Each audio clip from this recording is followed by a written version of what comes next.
Dictation start होगी 3 second बाद। Start.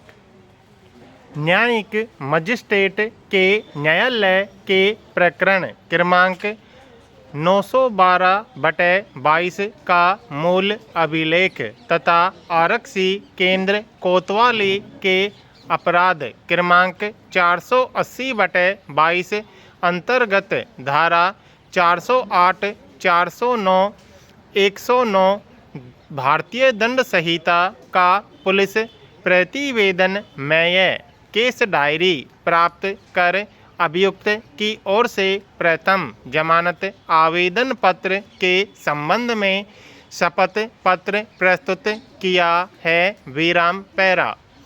अभियुक्त का जमानत आवेदन पत्र इस प्रकार है कि आरोपित अपराध से अभियुक्त का कोई सरोकार नहीं है। विराम।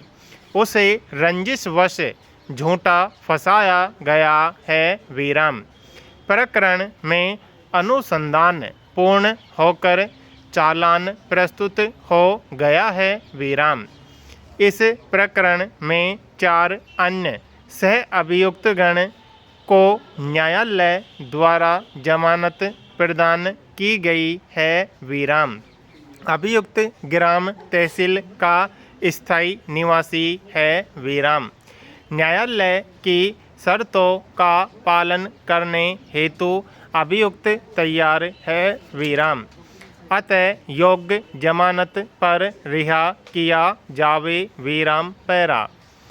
अभियोजन का प्रकरण इस प्रकार है कि उक्त दिनांक को थाना कोतवाली में लिखित आवेदन प्रस्तुत किया कि कंपनी ने अभियुक्त को कैशियर एजेंट के पद पर नियुक्त किया था, जिसका कार्य नकदी प्राप्त कर कंपनी के बैंक खातों में जमा करना था। कैशियर एजेंट के काम के रूप में शोरूम पर गाड़ियों की बिक्री बढ़ाने का कार्य भी नियत कमीशन पर करता था। विराम। अभियुक्त के द्वारा उक्त दिनांक से उक्त दिनांक तक सेल्स एवं सर्विस से आने वाली राशि बैंक खातों में जमा नहीं करते हुए फर्जी रसीद कंपनी मैनेजर को पूर्व की तरह दिखाकर शोरूम में आने वाली कुल 50 लाख रुपए आपराधिक न्यास भंग करते हुए गबन कर लिया। विराम। इस संबंध में कंपनी के प्रावधान कार्यालय में सूचित किया गया। विराम। कंपनी के कैशियर व एजेंट द्वारा राशि बैंक में जमा नहीं करते हुए कंपनी के रुपयों का गबन किया। विराम।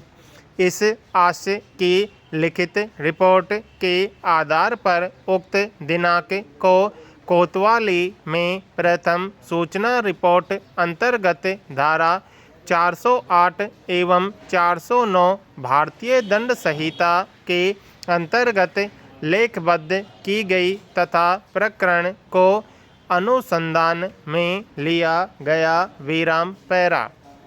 अभिलेख के अवलोकन से यह स्पष्ट है कि अभियुक्त को अपराध क्रमांक 480/22 अंतर्गत धारा 408, 409, 109 भारतीय दंड संहिता के अंतर्गत गिरफ्तार किया गया था तथा अभियोग पत्र उक्त धाराओं के अंतर्गत प्रस्तुत किया गया है। विराम। अभियुक्त पर शोरूम का कैशियर व एजेंट होते हुए रुपए 50 लाख का आपराधिक न्यास भंग करने का आरोप है। विराम। अभियुक्त की ओर से तर्क प्रस्तुत किया गया कि अन्य अभियुक्तगण की जमानत हो चुकी है, इसलिए इसे भी जमानत पर छोड़ा जावे। विराम। यह सही है कि अन्य अभियुक्त की माननीय उच्च न्यायालय द्वारा तथा अन्य अभियुक्तगण की इस न्यायालय द्वारा जमानत स्वीकृत की गई है, लेकिन प्रतिभूति पर मुक्त अभियुक्तगण तथा वर्तमान अभियुक्त का प्रकरण भिन्न है। विराम स्टॉप।